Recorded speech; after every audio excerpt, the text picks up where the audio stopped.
Today we're looking at Magic the Gathering cards. They're an absolute nightmare to track. We're going to start the show off with Phil Goad's Frankenstein's Monster. This is a black X card, which is pretty awkward to cast. As the creature enters, exile X creature cards from your graveyard. If you can't, put this creature into its owner's graveyard instead of onto the battlefield. Now, for each creature card exiled this way, it's going to enter the battlefield with a +2/+0 counter, a +1/+1 counter, or a +0/+2 counter on it, which is a very unusual counter type. And if you're going to be playing with any variety of those, I mean, the only one that's going to make the most sense is the +1/+1. But if you have to create some other counters in the forms of +2/+0s or +0/+2s, it's going to be a nightmare to track. Cards with memory issues, hard to keep track of, anything of that sort. This one, not the hardest card in the world. We got Massacre Girl.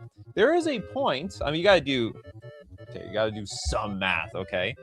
Instead of Massacre Girl, they should call her Math Girl. What do you say?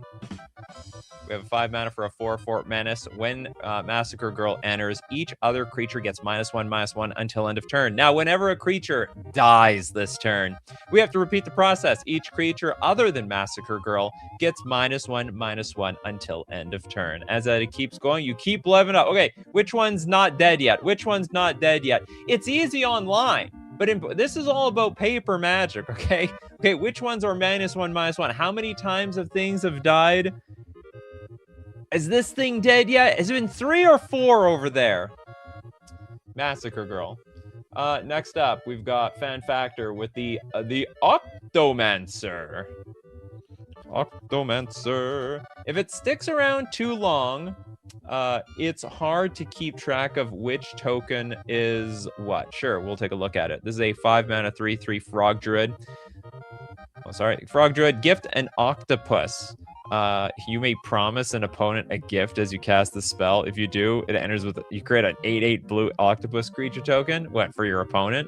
At the beginning of each end step, create a token that's a copy of target creature token that entered the battlefield this turn. What's complicated about this? At the beginning of each end step, create a token that's a copy of target creature token that entered the battlefield this turn. I would say this is not the hardest to keep track of. Okay, some token came into play. Choose that one.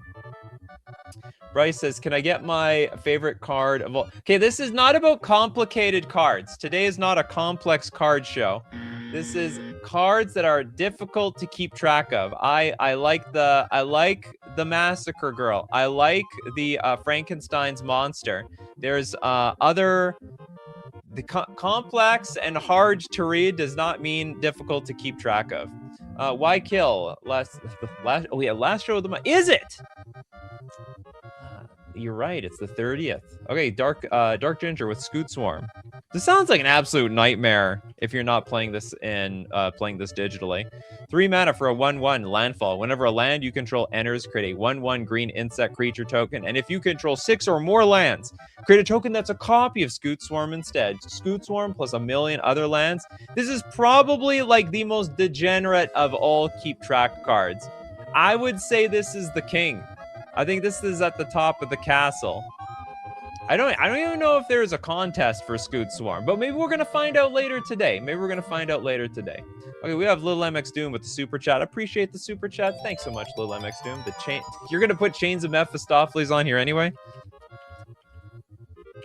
I swear to God, this card doesn't really count.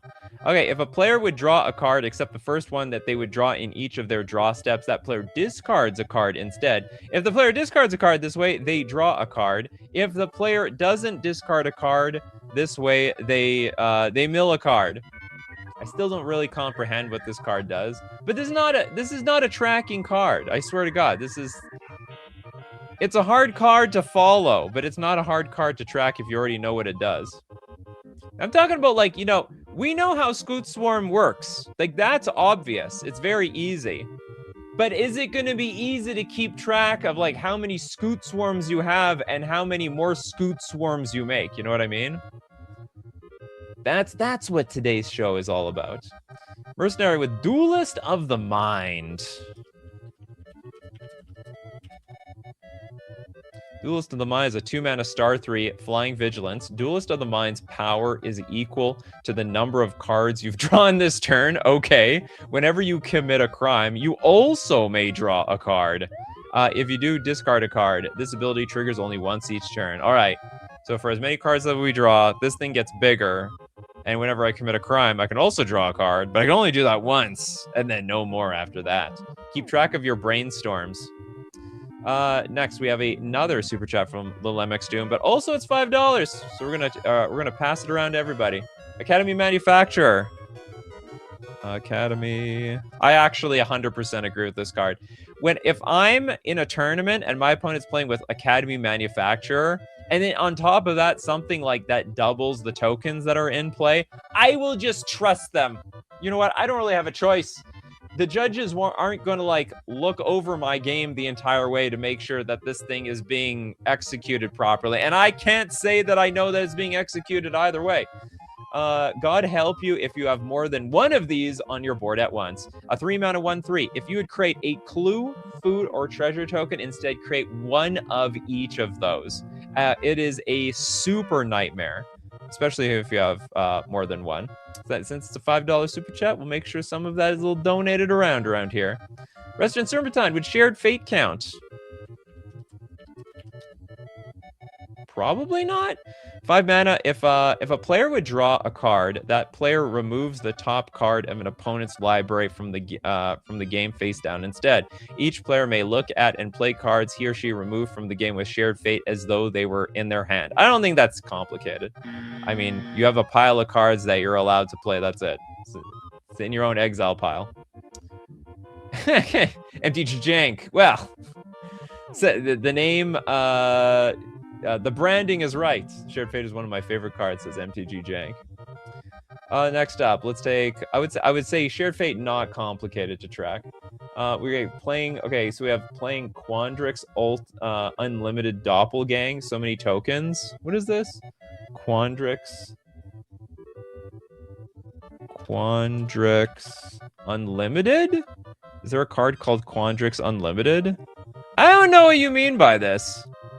Okay, I have no idea what's going on here. Instructions very unclear.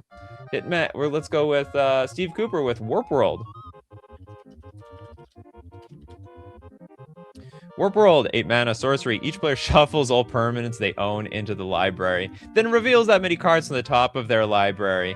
Each player puts all artifact, creature, and land cards revealed this way onto the battlefield, then does the same for enchantment cards, then puts all cards revealed this way that weren't put onto the battlefield on the bottom of their library. Count up your permanents, start playing things. But you can't play all those things. Also, you have to do it in a certain order so that your auras actually have something to target. Maybe not everything is put on the bottom, put into play, and then you have to put it on the bottom. Make sure you get those things one step at a time, or you're just completely screwed. Oh, just Doppelgang? Okay, let's look up Doppelgang.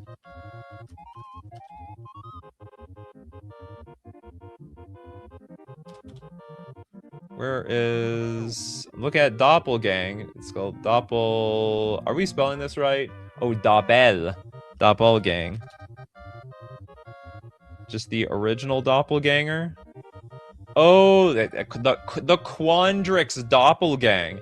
Blue, green, XXX, sorcery. For each of X target permanents, create X tokens that are copies of that permanent. I would say the only thing complicated keeping track of is how you cast this card. Next, we have we're gonna have a super chat from Little MX Doom, donated to Kano with Upwelling. Unlike modern versions, okay, let's look up Upwelling. Unlike modern versions like Omnath, this doesn't even streamline tracked mana to a single color. 4 mana enchantment. Mana pools don't empty at the end of phases or turns. That is right. So basically, you have to keep track of your exact amount of red, your exact amount of colorless, blue, black, or green, and so on. Yeah, they don't empty. So you have to keep track of everything that you have on a pen and probably pad of paper. Pen and paper, the old-fashioned way. What is this all about? Leoncori Dryad Arbor. It easily hides in the lands, does not count. It does not easily hide in the lands, because that is illegal. You can call your opponent out on that.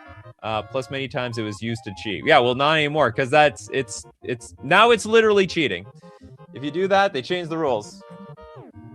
I never heard of this card. Oh boy, it was Crystalline Giant. Crystalline Giant. I am only familiar with the Sliver. Or maybe I do know this card. 3 mana, 3/3. At the beginning of combat on your turn, choose a kind of counter at random. That Crystalline Giant doesn't have on it from among Flying, First Strike, Death Touch, Hexproof, Lifelink, Menace, Reach, Trample, Vigilance, and +1/+1. That is terrible! That is so bad! You might as well just actually have a piece of paper attached to it and then just write down the very stats that it's gaining. But it literally says put a counter of that kind on Crystalline Giant. What do you think I have Vigilance and Menace and flying counters around? No, I don't. Okay, next up. Rakdos, Chaos Confetti. This is definitely an uncard. Once you rip that thing up, it's all over the place. Impossible to keep track of. I would just horribly disagree with that. I mean, the pieces of paper are right over there. It's horrible it's awful to put it back together again. It's like Humpty Dumpty. Gillum with Bone Dancer. Have fun keeping track of Oh no! Graveyard Order. It's the most evil rule in all of Magic the Gathering. Okay, 3 mana, 2/2. Pay 0. Put the top creature card of defending player's graveyard into play under your control. Bone Dancer deals no damage this turn. Uses ability only if Bone Dancer is attacking and unblocked, and only once each turn. Oh wow, this was the Ophidian of Black? I guess this is the Ophidian of Black.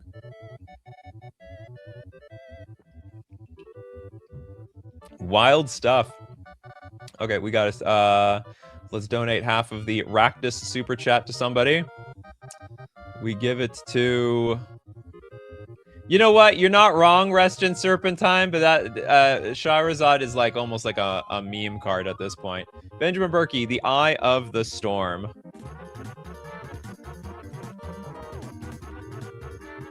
Has Graveyard Order been errated? It might have. I'm not entirely sure. It seems somewhat simplified on Magic the Gathering Online. Eye of the Storm is a 7-mana enchantment. Whenever a player plays an instant or sorcery card, remove it from the game. Then that player copies each instant or sorcery card removed from the game with Eye of Storm. For each copy, the player may play the copy without paying its mana cost. What? Oh, I see. Okay, so we remove... Every single time I play a card, it gets removed. When I play a new card, I also get to copy all my old cards. So it's like I'm storming off with all the old stuff. Okay, Bryce wants Redemption with Insidious Roots. That's a new card.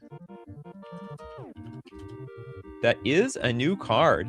2 mana enchantment. Creature tokens you control have tap. Add 1 mana of any color. Whenever one or more creature cards leave your graveyard, then you make a 0/1 green plant creature token. Then you put a +1/+1 counter on each plant you control.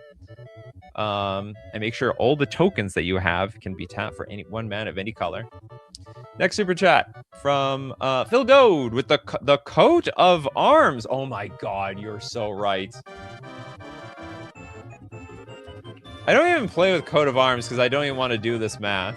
It's a nightmare if you're playing with creatures that have been errated. Oh my, that too. Oh, like most creatures have. Each creature gets +1/+1 for each other creature on the battlefield that shares at least 1 creature type with it. You know what's even worse about this card? You force your opponents to get the buff too. So they might have been playing a deck that didn't care about like Lord effects, but now they have to. It's your fault for playing the coat of arms. But that's okay.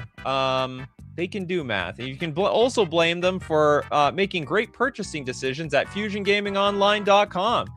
Today's sponsor, my favorite place to get, well, to pre-order Marvel superhero cards. I got to get that, what was it? The something wasp, the fabulous wasp. It's probably that guy, actually. I need this. I need that wasp. I need it for my fairy deck. He's not a fairy. He's a virtual fairy, in my opinion. And I will get, guess what? I got a great offer for you. You get 5% off using coupon code Nikachu at checkout. And of course, when you do that, it also supports the channel. Thanks so much, everybody that shops at FusionGamingOnline.com. Next up, Coat of arms. I once had 92, 93, 93 squirrels. No doubt about it. Anime Graveyard is an uncard. Gotta be real cards around here. Toilet Duck with Zamone. Zamone All Questioning. Zamone All Questioning is a 3-mana 1/1 human wizard. At the beginning of your end step, if a land entered the battlefield under your control this turn, and you control a prime number of lands, create Primo the Invisible, a legendary 0/0 green and blue fractal creature token. Then put that many +1/+1 counters on it. 2, 3, 5, 7, 11, 13, 17, 19, 23, 29, and 31 are all prime numbers. Are we limited to that? If you control a prime number of lands? Well, what if I have more than 31? What's the next prime number? 37, I think? I think 37. You got to know your math here. Yeah, super annoying. It's super annoying. Next up. Don't we have super chats? Lil MX Doom again. The Chaos Moon. Hope you remember the number. Remember, you can have silver border cards, but you have to donate for them. Chaos Moon is a 4-mana moon enchantment. At the beginning of each upkeep, count the number of permanents. If the number is odd, until end of turn, red creatures get +1/+1, and whenever a player taps a mountain for mana, that player adds an additional red. If the number is even, until end of turn, red creatures get -1/-1, and if a player taps a mountain for mana, that mountain produces colorless mana instead of any other type. I mean, the disaster with this card is the -1/-1 is going to change the number of permanents on the battlefield. So you got to keep flip-flopping. You have to keep tracking everything. Okay, you put in 1 permanent, you put in 2 permanents. Are we on odd or even? Imagine this card plus, what's it called? Academy Manufacturer. That would just be the absolute most miserable game state of all time. No, God, please, no! Keeping track of permanent count parity isn't too hard. Well, if you keep track of odd and even, I suppose I think it's a world where there's a lot of room to lose track. I think there's a lot of room to lose track. Benjamin Berkey, did you see the new merfolk that gets power equal to the number of merfolk? Yeah, Namor. I love it. I think. Playtesting it as we speak. Bab with Ailing Leprechaun. Not many leprechauns in this game.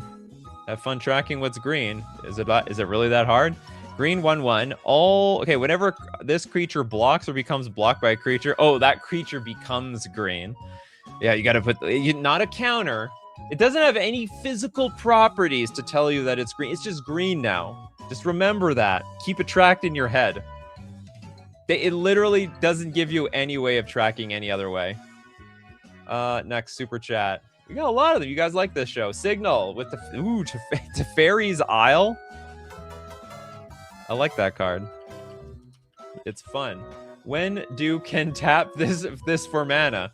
How do I shot web?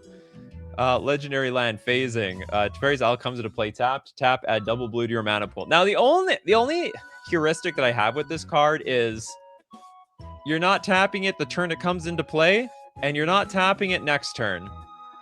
That's everything I know about Teferi's Isle. And then from there, I don't know, just keep track of the phasing.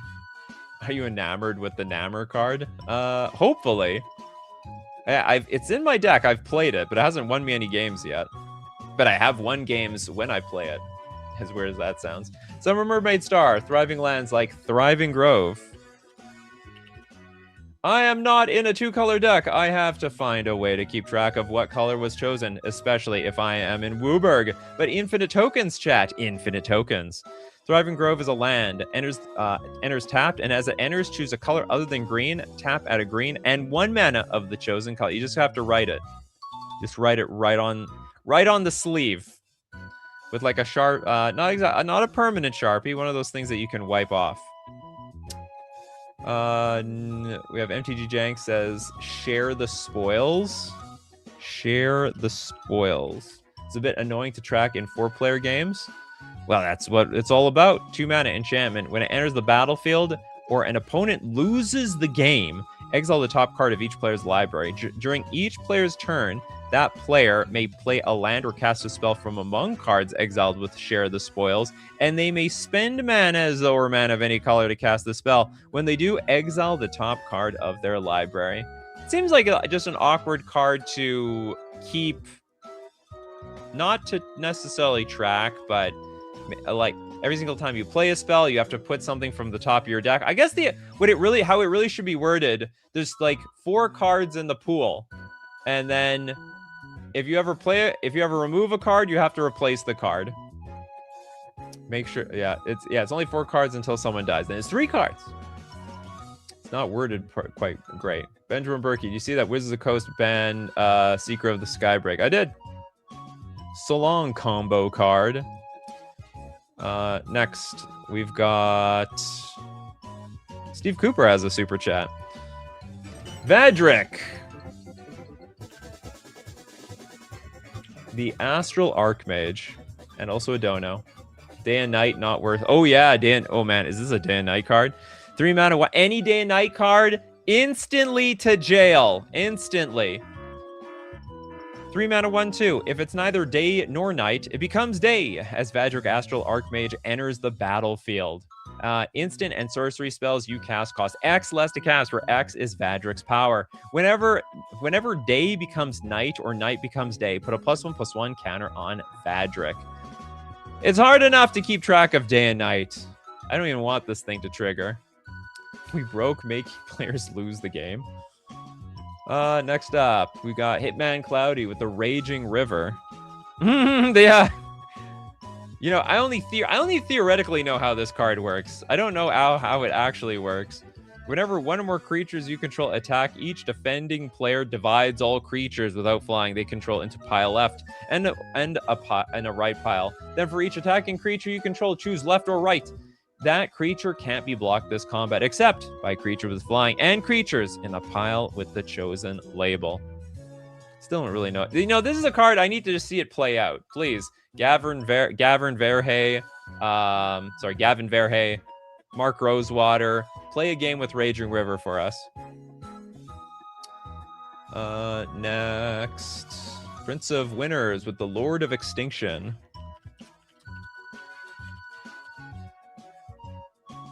Toilet Duck says, funny story, some day-night cards don't actually bother with day and night, mechanically. Okay, Lord of Extinction is a 5-mana star. The creature's power and toughness are each equal to the number of cards in all graveyards. That sounds just absolutely miserable. That sounds bad. You know, you have to keep track of every single card. What if you mill? And like every single time anybody does anything, it's like, how many cards is that? How many cards is that? Oh my God, did I miscount? Can I get a recount of everyone's graveyard people? Like, are we supposed to depend on our opponents to give us an accurate number of cards in the graveyard? This card has bad news written all over it. Just treat it like an infinite. Stop the count. Stop making this thing bigger. Let's just assume it's fit. Is it fair that it's just like at least a 50-50? It's at least the biggest thing on the battlefield. Look, let's not count it until I actually swing at somebody. And in most cases, everyone would be one-shotted anyway. Yeah, this is a funny-looking card. Benny with Consuming Aberration, also very much in the same light. EDH horror indeed. Did I put too many bees? I got a lot of these in my bulk bin. 5 mana, star, horror. This creature's power and toughness are each equal to the number of cards in your opponent's graveyards. It doesn't even count your own. It's the exact same spot as that last card. Whenever you cast a spell, each opponent reveals cards from the top of their library until they reveal a land card, then put those cards into their graveyard. This is so much worse. This is infinitely worse than that last card. This is like this card, but on crack. It doesn't even count your graveyard.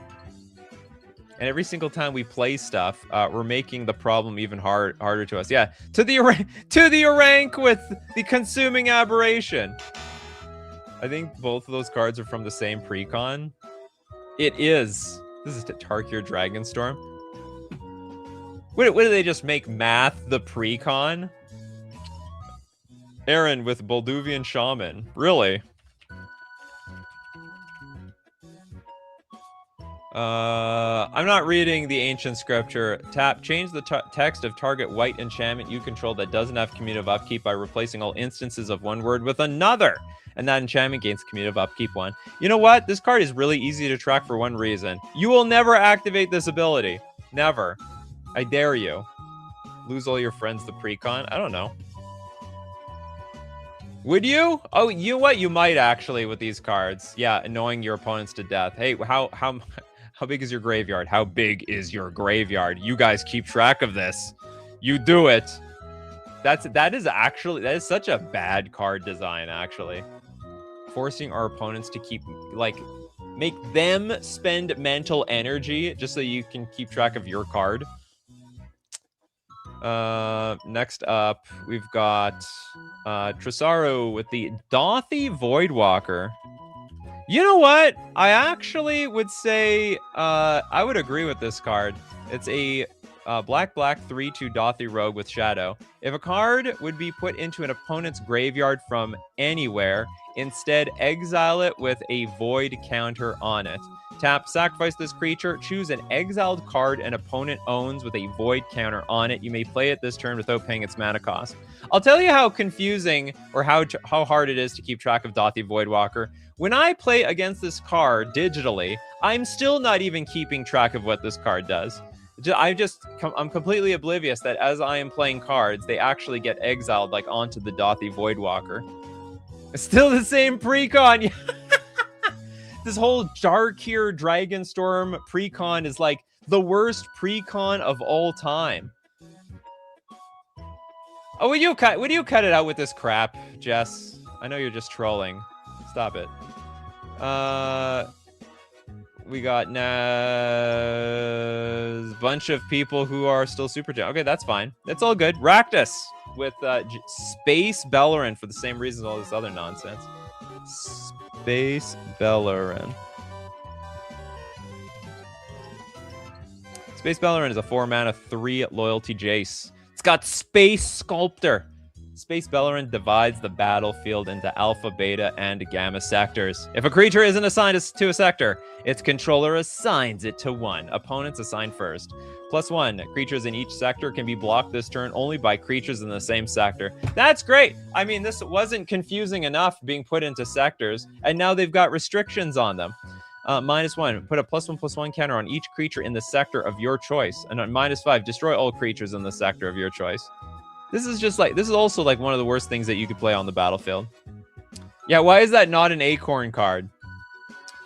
Ask Mark Rosewater. It's all his fault. John with the time. Is it Time Shifter? Time Shifter. In multiples? You want to have multiple Time Shifters on the battlefield? Is it really Time Shifter? Is there something called... Was it Time... Oh, maybe it's Time Sifter? It has to be this card, right? 5/5 artifact. At the beginning of each player's upkeep, each player removes the top card of their library from the game. The player who removed the card with the highest converted mana cost takes an extra turn after this one. If 2 or more players' cards are tied for the highest cost, the tied players repeat the process until the tie is broken. This sounds...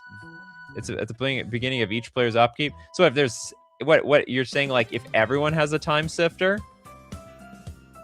I think the idea is if everybody has a Time Sifter, it might be very confusing to keep track of. And if you have several Time Sifters, this is not legendary. You could even have several Time Sifters on the battlefield. Yeah, imagine having the multiples. Well, I don't know about infinite turns, but you could have a lot of turns. Okay, we're gonna take a look at more cards that are a nightmare to track. But let me tell you, it's gonna be a little less of a nightmare when you're playing with Mana Traders, when you rent with Mana Traders playing on Magic Online. Because online, they're going to keep track of everything for you. So play as many convoluted cards as you want. Use coupon code Nikachu_BK3 for 40% cash back on your 3rd month subscription. Renting with Mana Traders. Honestly, once you have 3 extra turns, you might have infinite cards or infinite turns. It's possible. Yeah, well, at the beginning of each player's upkeep. Yeah, extra turns just chain into more extra turns, don't they?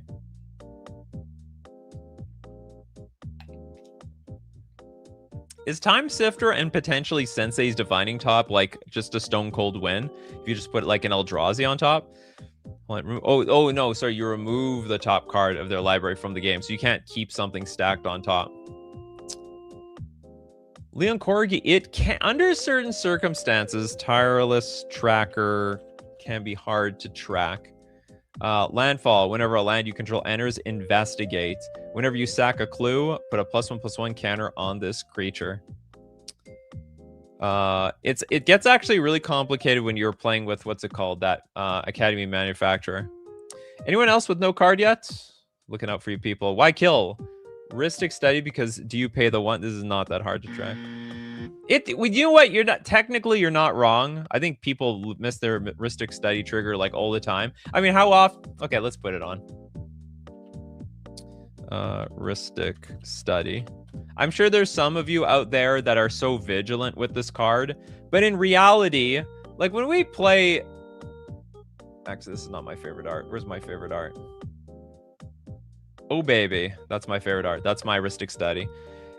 In reality, most people are like, hey, like a few turns ago, did you pay the one? Did you pay a one for that spell? Did you pay the one for this? I know you like played it a long time ago. Like that's how an actual game of Magic usually plays out, in my opinion. It's hard. It's also hard on your friendships. Mike says, regarding Space Bellerin not being Acorn, it was supposed to be, but Hasbro execs said they had to have at least 50% legal cards to stop now packs, so it was changed. That's so stupid. So, wow, those executives actually have a lot of power over, like, R&D. Little MX Doom with the Knowledge is Power. Good card. Hard to track.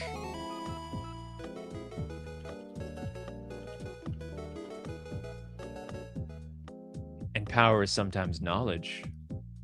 Actually, that doesn't make any sense. Knowledge is Power. 5 mana enchantment. Creatures you control get +X/+X, where X is the number of cards you've drawn this turn. Right. Yes. And the problem with the number of cards you've drawn this turn is it's not like that creates a counter or anything like that. You draw a card for the turn. Okay. Everything is +1/+1. And every single time you draw a card, whether you're looting, rummaging, or just pure card draw, you have to keep track of that. And it's for each turn. Every turn it resets. Terrible, terrible card to keep track of. Next, we got David Sampson with Comet Stell. Oh, more uncards. It's like uncards that should have been uncards. 4 mana, 5 loyalty, Comet. 0, roll a 6-sided die. If it's 1 or 2, you give the loyalty gets +2. Then create 2 1/1 green squirrel creature tokens. They gain haste until end of turn. Also, you got, if you roll a 3, it gets -1. Then return a card with mana value 2 or less from your graveyard to your hand. If you roll a 4 or 5, Comet Stellar Pup deals damage equal to the number of loyalty counters on him to a creature or player. Then -2. And then if you somehow roll a 6, +1, and you may activate Comet Stellar Pup's loyalty abilities 2 more times. That sounds awful. Keeping track of the 2 more times is just must be a bunch of crap. Space Jace is worse. I'm gonna trust Space Jace is probably worse. Signal with Reality Twist. Terrible card. Tap my lands for what?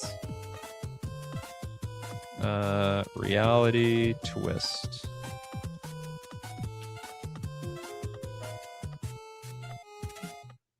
Well, the fortunate thing is it's not even going to be around for very long.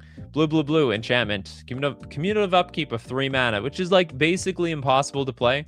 Instead of their normal mana, plains produce red, swamps produce green, mountains produce white, and forests produce black. Oh, did they not mess with blue? They didn't, yeah. I guess that it would make it impossible to pay the cumulative upkeep on this thing. I do not want Space Jace. I need my space, says Benny. I think Comet was legacy playable for a hot second. I do.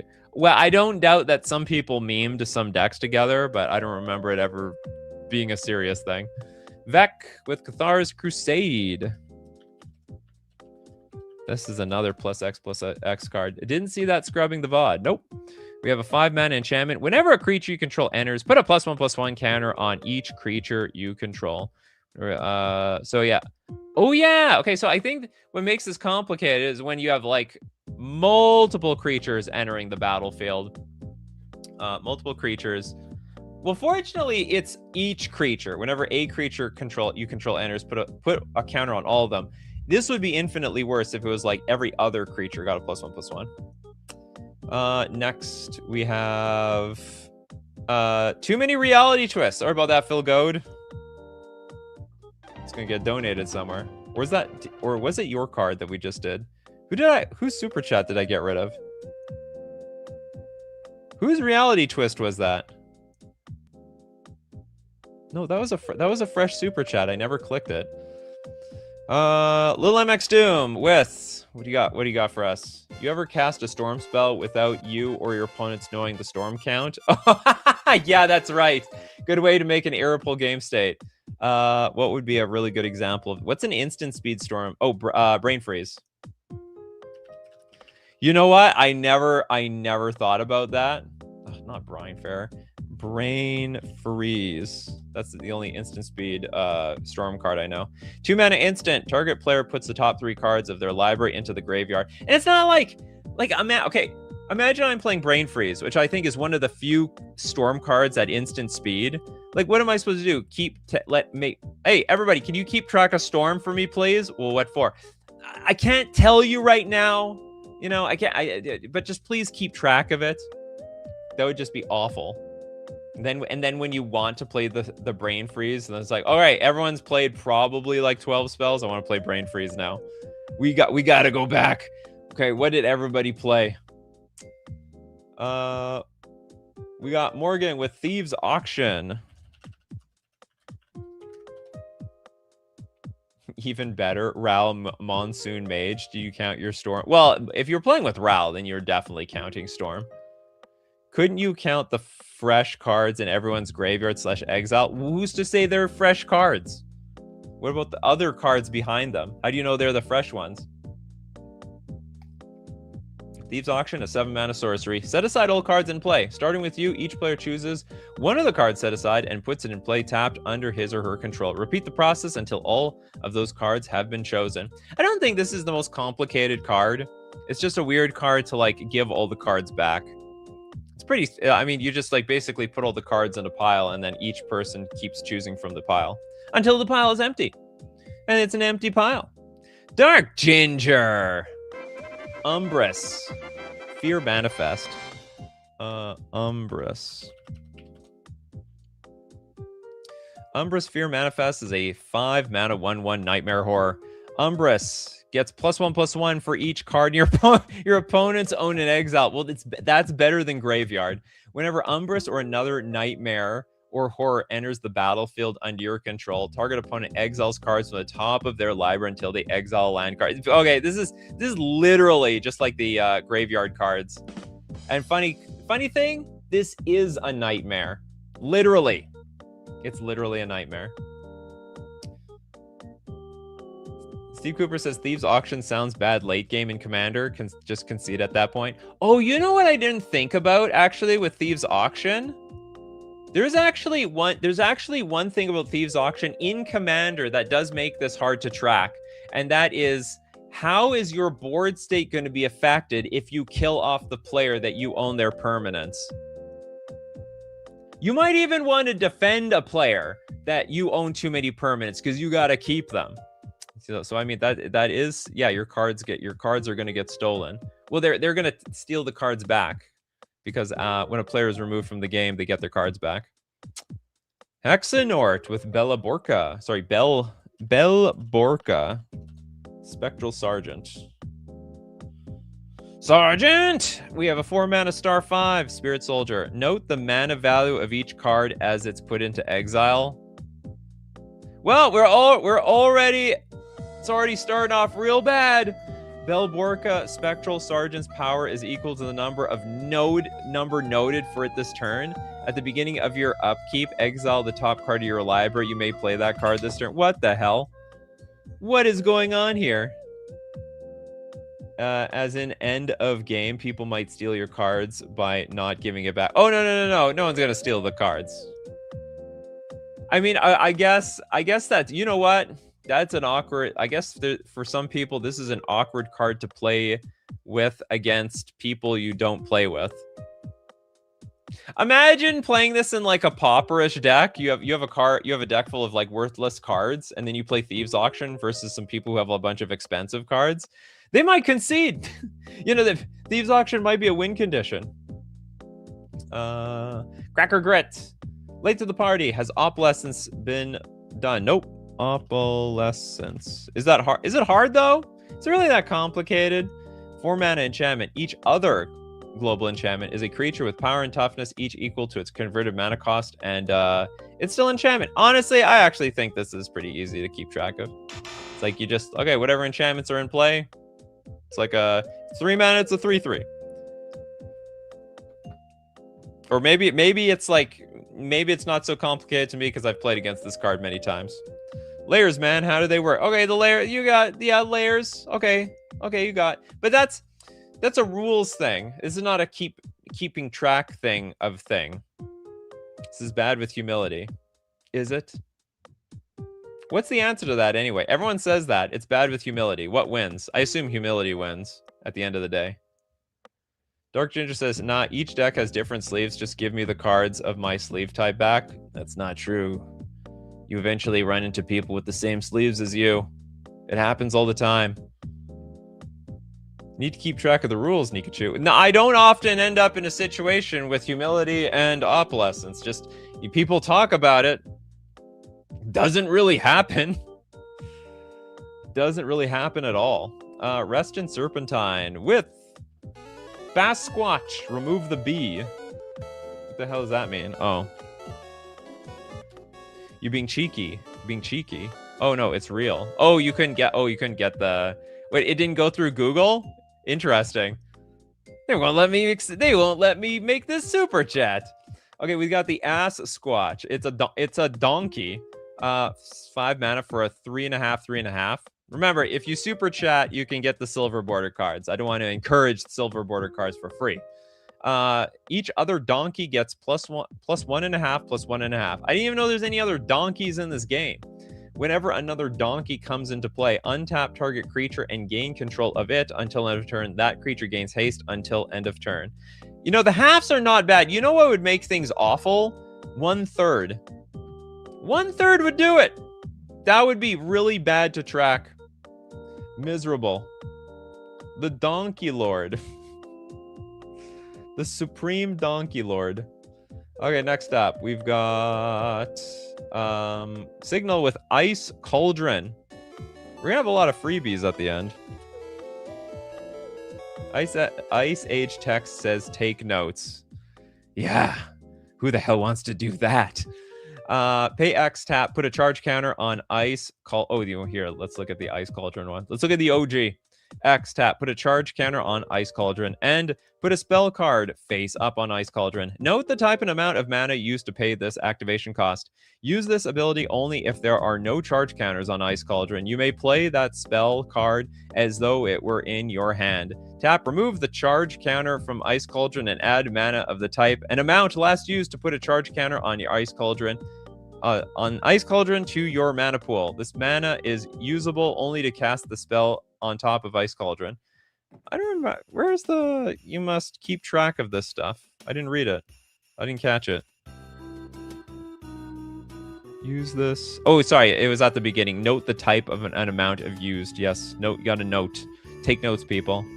Felicia. Long list of the Ents. Long list of the Ents. Good God! What the hell? Is this like the greatest saga of all time? It's for 1 green. Okay, it's all the same. Note a creature type that hasn't been noted for long list of the Ents. When you cast your next creature spell of that type this turn, that creature enters the battlefield with an additional +1/+1 counter on it. Note a creature type that hasn't been noted. When you cast your next creature spell of that type this turn. Okay, So a creature hasn't been noted, but then I'm going to note that creature, and then during this turn, it's going to come with a +1/+1 counter. So the idea is, if I play with a variety of creature types, they all get to come into play with a +1/+1 counter. This is like the worst of cards not worth it. Who the hell wants to play this thing? No more notes. No, not true. Many notes. Mycom, Genova, Ancient Calamity. Seems simple, but people get confused thinking my mutant markers are counters, even though I explain it before the game starts. Genova is a 4 mana, 1/5 alien. At the beginning of combat on your turn, put a number of +1/+1 counters equal to Genova's power on up to one other target creature. That creature becomes a mutant in addition to its other types. Whenever a mutant you control dies during your turn, you draw cards equal to its power. Ah, I see. So you're using like certain dice or counters to signify this is a mutant, because it doesn't say you put like a mutant counter, and you have to keep track of. Otherwise, you have to keep track of this in your head, which is stupid. So you use the counter, but then it looks like the +1/+1 counter. So they're overestimating the power. I could totally see that. We did Coat of Arms. It's been done. What's up with Morrow using ass for unglued? Likes ass. Who doesn't like ass? You know, look, Mark Rosewater is only human, people. Quicksilver Fountain.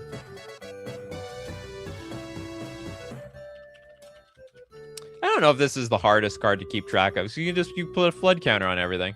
Pay 3 mana for an artifact. At the beginning of each player's upkeep, oh yeah, it's everyone's upkeep. That player puts a flood counter on target non-island he or she controls. That land is an island as long as it has a flood counter on it.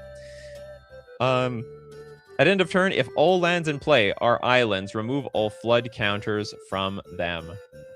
Every turn, you got to put some flood counters on those damn things. Bring up Nadu. Nadu. Maybe this was hard to keep track. It seemed sort of, well, yeah, maybe. 3 mana, 3/4. Creatures you control have, whenever this creature becomes the target of a spell or ability, reveal the top card of your library. If it's a land card, put it onto the battlefield. Otherwise, put it to your hand, and it only triggers twice each turn. Very awkward card. Lesthian with Ashiok, Wicked Manipulator. If you're the opponent trying to track its ultimate to make sure it can't deck you out, it can be annoying. Yeah, I hate those types of cards. 5 mana for a 5 loyalty Ashiok. If you would pay life while your library has at least that many cards in it, exile that many cards from the top of your library instead. We'll just read the ultimate. -7. Target player exiles the top X cards of their library, where X is the total mana value of cards you own in exile. So I have to keep track. Everyone has to keep track. How many cards do you have in exile? How many cards you have in exile? How many cards you have in exile? How many cards you have in exile? As I just keep counting my deck to make sure I don't get screwed. Well, Ashiok usually dies beforehand. Yeah, well, anything can die beforehand. Gotta assume that it doesn't die beforehand. Next we've got Fulgode. Any of the set punishers like Golgothian Silex? Golgothian Silex. Reprints make this such a pain to track. Oh, those types of cards. 4 mana for an artifact. Pay 1. All cards from the Antiquities expansion, including Golgothian Silex, must be discarded from play. Destroyed or something. What was the Oracle text? Oracle text is, pay 1, tap each non-token permanent with a name originally printed in the Antiquities expansion is sacrificed by the controller. Oh, does not destroy. Sacrificed. That's important. That has very strategic implications. Very strategic. But yeah, as was mentioned, if the card was reprinted, then you might have to find out, were any of the cards in play ever originally printed in the Antiquities set? There might be some particularly important ones. Next to, I think I saw some people still don't have a card. Frosty Happily Ever After.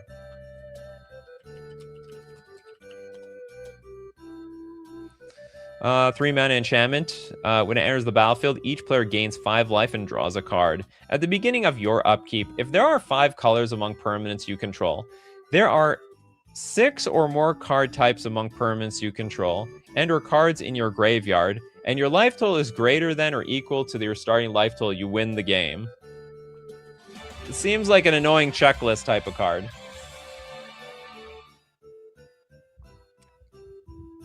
The correct way to play this card is just have that checklist. And then if anyone disrupts that checklist where they change your life, the graveyard got wiped out, then you can just remove it from the checklist. Most notable stuff, strip mine. Oh! Make Golgothian Silex will make someone sacrifice their strip mine. Oh, also the Tron lands? Also maybe the Tron lands? I think the Tron, that might be this card. It's on the reserve list. They literally just banned Candelabra of Tawnos because of Tron in Legacy. This is where Tron started, right? Yeah, the Urza lands. You know what? The metagame should have started adopting Golgothian Silex. That would have been absolutely hilarious. That would have been the greatest. Man, the deck is banned now. They just banned that. Well, I mean, the deck might still exist, but they probably banned it. This is the card. I'd put 4 of them in my sideboard. Just a chance to wipe out all those damn Urza lands. Just a chance. Xenia Bottle is the only playable set buster, thank God. I would argue this is the best one now. Xenia Bottle, I don't know if it can hit as many cards as this one. I think this card now actually hits a ton of stuff. Little MX Doom, confusion in the ranks.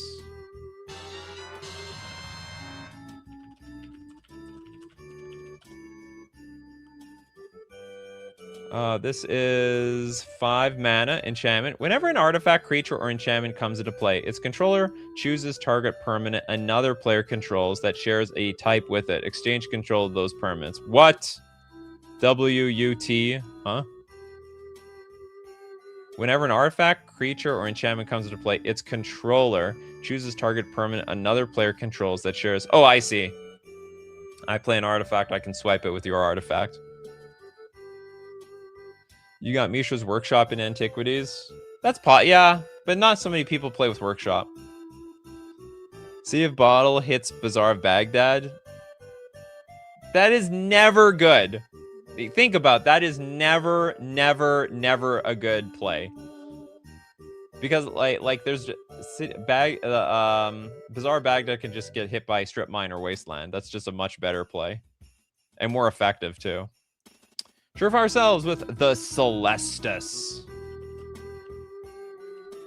I'm just gonna put this here to rep this entire mechanic because I know Nikachu will agree. Okay, this is a 3 mana legendary artifact. If it's neither night or day, it becomes day as the Celestus enters the battlefield. Tap, add 1 mana of any color. Pay 3, tap. If it's night, it becomes day. Otherwise, it becomes what? Otherwise, it becomes night. Activate only as a sorcery. If it's night, it becomes day. Oh, I see. So either if it's night, it becomes day, but if it's day, it becomes night. Or if it hasn't been decided yet, because we're sort of in a weird quasi-night-day situationship, it's going to be night, and we can only activate it as a sorcery. Whenever day becomes night or night becomes day, you gain a life.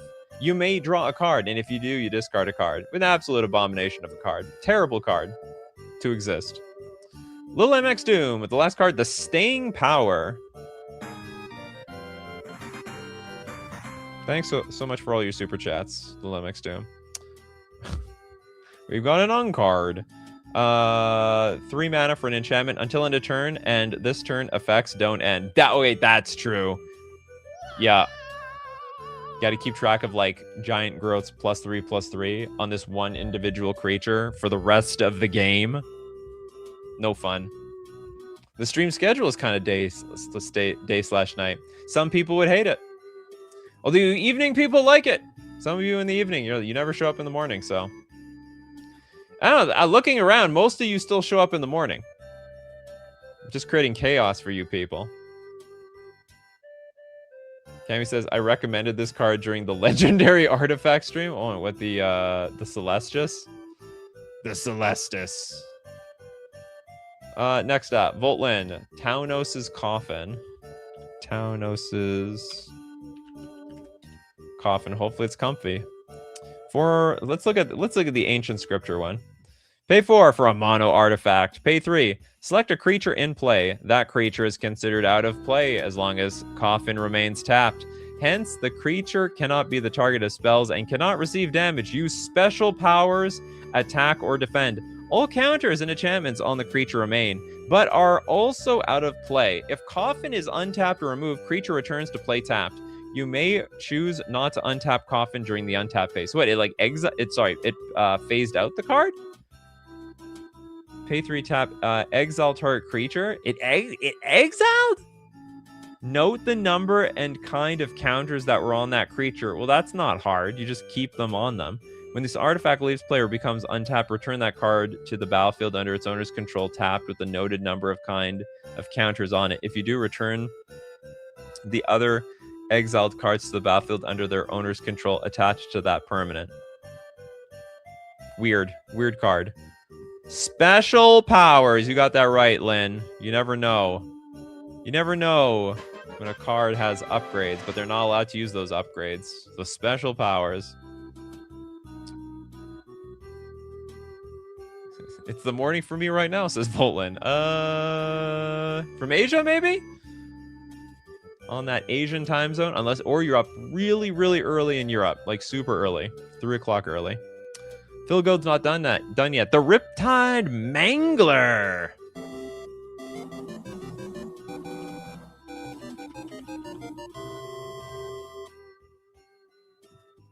Two mana, 0/3 beast for 2 mana. Change Riptide Mangler's power to target creature's power. Yeah, it's these cards that don't have like any physical way of remembering what is changed on the damn thing. That's just the worst to keep track of. Could be this power. It could be that power. Oh, it's not until end of turn. Change Riptide's power to target creature's power. It doesn't change back at end of turn. You've got to be kidding me. No, God, please, no. That's even worse. That's even worse. How many cards are like that? Probably every single card that doesn't like end at doesn't have an end of turn is like this. Is a horrible nightmare to track. Okay, anyone else with the no card yet? I think maybe we got them all now. I think we got all the no card yet. Now we have a bunch of no 2 cards yet. Okay, let's take Bab's Illusionary Mask. Oh, we didn't do this one. My 2 most hated cards on this stream is Illusionary Mask and Ice Cauldron, and we're seeing both of them on this stream. For 2 mana, artifact X, you may choose a creature card in your hand whose mana cost could be paid by some amount of, or all of, the mana you spent on. And then also X, if you do, you may cast that card face down as a 2/2 creature spell without paying its mana cost. If the creature that spell becomes as it resolves has not been turned face up and would assign or deal damage, be dealt damage, or become tapped. Instead, it's turned face up and assigns or deals damage, is dealt damage, or becomes tapped. Activate only as a sorcery. No, I really honestly don't even know what I read there. I think I pulled out the Titanic sound effect like 3 times now. Okay, there was one Phil Goat super chat that got wasted. We're going to donate that to David Sampson. Volo. Oh, we did Volo. Sorry about that. We did that one already. Okay, instead, we're going to have to give to Kano the Alker's Tome. Or Tomb. 4 mana artifact. Pay 2. Tap. Target permanent you control becomes the color of your choice. Forever. It's going to be kept. You got to keep track of that thing for forever. And it's target permanent. You can choose your lands. You could have a red land. You could have a red mountain.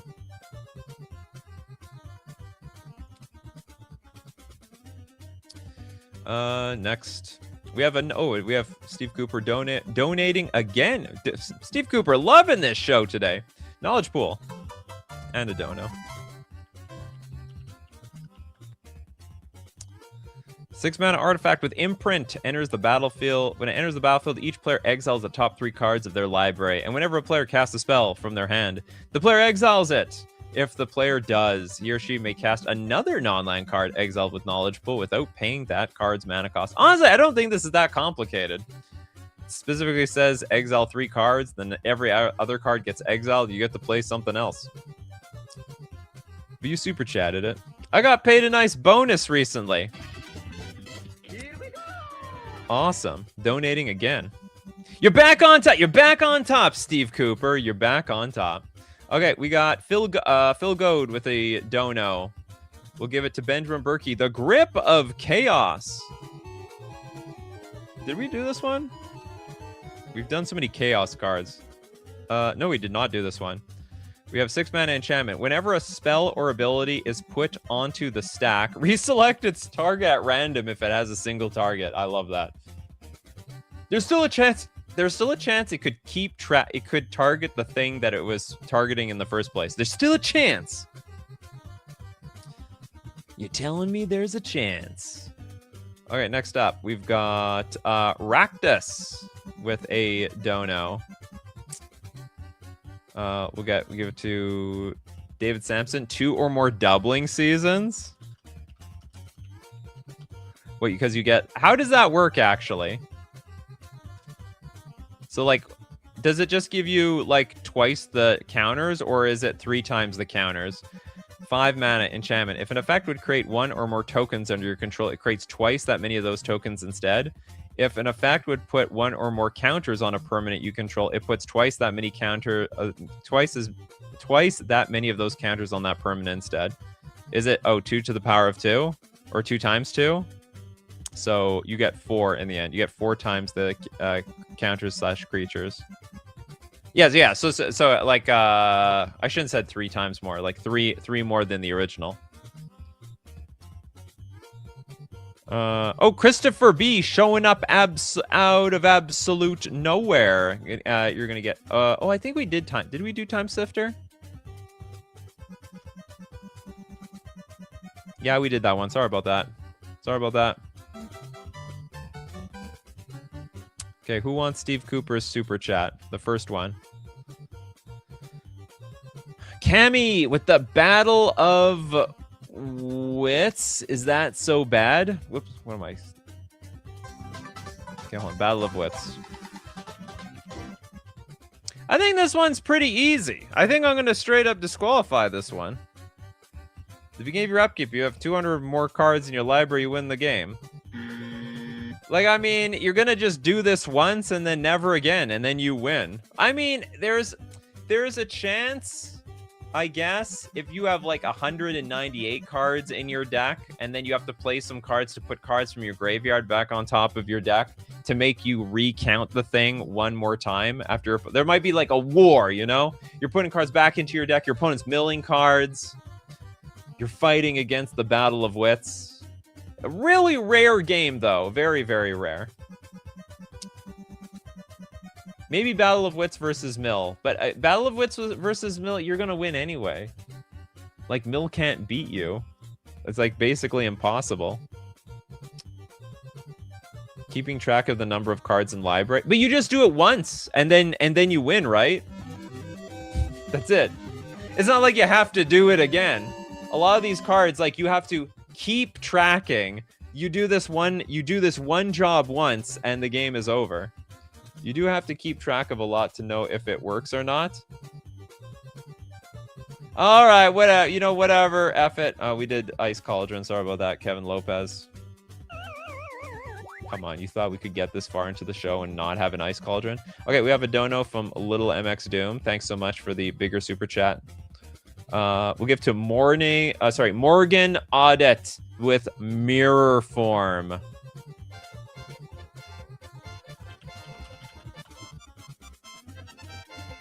Targeting any card from today's show.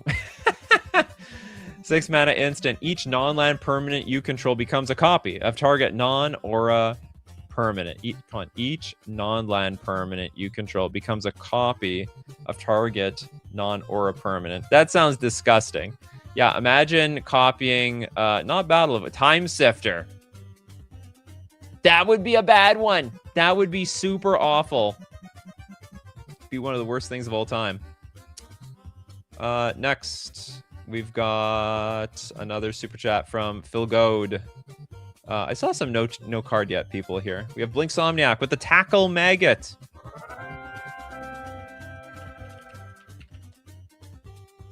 I spelled tackle wrong.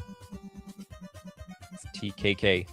4 mana, Aura, Enchant Creature. At the beginning of the upkeep of Enchant Creature's controller, put a -0/-1 counter on that creature. When the creature is put into the graveyard because it died, that creature's controller chooses a creature that Tackle Maggot could enchant, and if he or she does, return Tackle Maggot to the battlefield under your control attached to that creature. If he or she doesn't, return Tackle Maggot to the battlefield under your control as a non-aura enchantment, and it loses Enchant Creature and gains. At the beginning of that player's upkeep, Tackle Maggot deals 1 damage to him or her. I think this is a little bit, this one's not too bad. I don't think this is too bad. Just slowly killing off a creature one at a time until you go after the owner.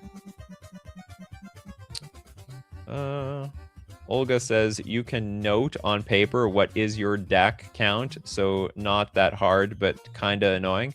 Well, I think note on paper. Well, yeah, but then you have to keep counting the cards that you draw and the cards that are milled, the extra cards that you draw. And then you still have to confirm in the end that you're 100% certain. Hexenort with the Summerfest closing ceremony. Is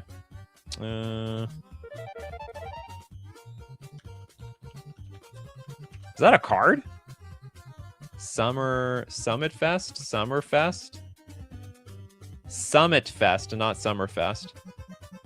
The hell is this? Summit Fest closing ceremony is a... How do you have to keep track of this card? It is an alchemy card. You don't have to do anything.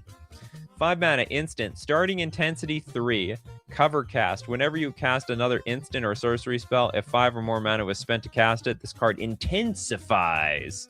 Add X blue and X red, where X is this spell's intensity, and draw a card. So I get on. So you have to just...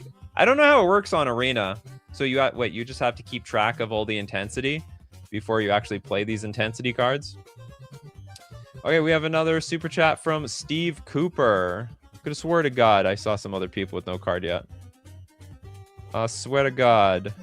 Oh, maybe it was Kevin Lopez, but unfortunately we did that card already. We also did Tackle Maggot. Another tackle. Everyone's trying to get Tackle Maggot. Not everyone can have it. Okay, I'm just gonna have to get some random person at the bottom here. Deck. Tarmogoyf. Or any Lurgoyf for that matter. You know, the only thing that makes this tracking Tarmogoyf doable is that it is like the most common pain in the butt card to track. 2 mana for a star, power, and 1+ star toughness. Tarmogoyf's power is equal to the number of card types among cards in all graveyards, and its toughness is equal to that number +1. Yeah, I know you have a super chat. You're in line from the Donos. Bryce with the modular monstrosity? Modular monstrosity. More Infinity cards. 7 mana for a 3/3 construct. Whenever an opponent casts a spell, you have, 5 seconds to choose a keyword you haven't chosen for a card named Modular Monstrosity. Today, that's been printed on a creature. And if you do, Modular Monstrosity gains that ability. Otherwise, Modular Monstrosity loses all keywords. Yeah, who's keeping track of that? I think absolutely nobody. Thanks to everyone who shows up today. This is an amazing show. It's a great idea. I don't remember who came up with this show idea. A lot of these show ideas are coming from viewers like you and your geniuses. This was a genius show idea. As usual, we do these shows Monday, Wednesday, Friday, 9 a.m. Central Standard Time. Tuesdays, Thursday, 8 p.m. Central Standard Time. I hope to see you there. Thanks to everyone who supports the show, the channel. If you're a patron on Patreon, a member on YouTube, or you super chat to be part of the show, or even super chat so everyone else can be part of the show. Thank you so much, everyone, for being here today. Great card suggestions, great commentary. People like Mercenary, Steve Cooper, Kano, Old Boy, Benny, Christopher B. Benny again, Cammy, MTG Jank, David Sampson, and many more. Benny loves being here in the comments section. So as usual, my coffee crew, keep brewing those coffees, and we're going to keep brewing up the magic. Take care of yourselves, and of course, I will see you at the next cup.